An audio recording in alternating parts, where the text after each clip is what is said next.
السلام علیکم دوستای گل، امیدوارم جور و صحتمند و سلامت باشین. دوستای گل، میتر که خبر هستین در کویتا سلسله یخی شروع شده بوده و بسیار یخم شده که در یک چند روز بسیار یخی زیاد شده بوده و یالم برو هستیم و الحمدلله بسیار برف مبارک در برف است دیگه. امیدوارم که در روی کمره شما وش کنین دیگه. در برف درو باریده رایه و انشالله تا آخری موره بیننده باشین.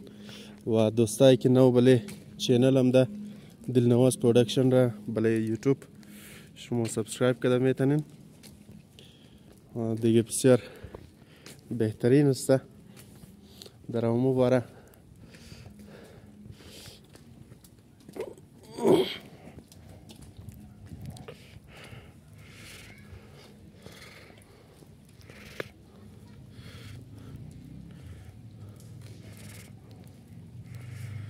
و بعد از 2017 بود یک دفعه برف بارده بود خوب.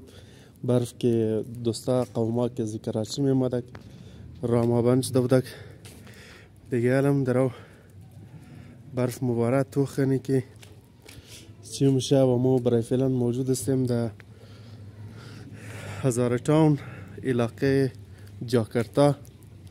این طرف پول جاکرتای ما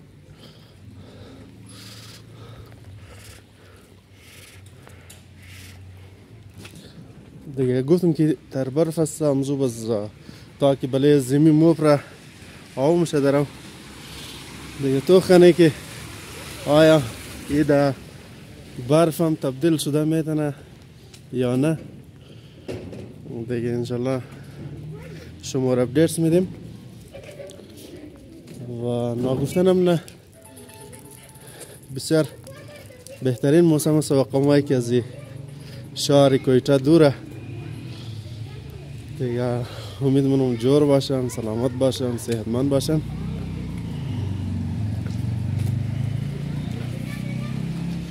و از روده هم کسته آو مایه درو چون که انتا گفتم تر برف است باز وقت که بارید آو میشه دیگه. روده آو میگرن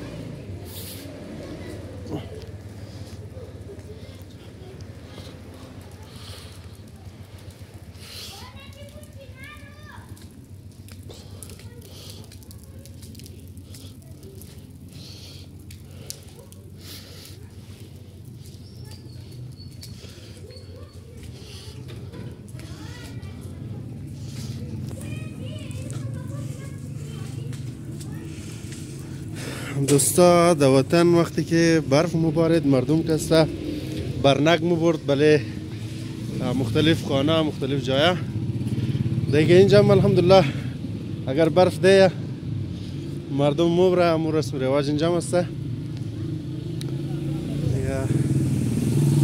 یخیه تو خن آدم چی میشه.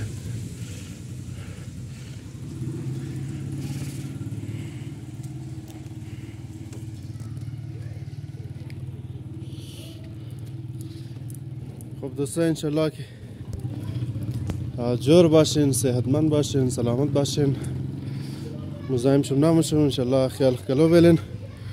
و بازم دوستا برایشون بگم که نافتنم نه چینل سبسکرایب کنید و بچانی زنگوله را فشار بدید تا که دیگه برنامه از ما در سر وقت بلدشم برسه و کوشش مومی است که بلدشم خوب برنامه اجرا کنیم و مختلف اپدیتس شمار بدیم که از شهر دور هستین دیگه. خیال کلو بلین، وقتتون خوش، خداحافظ.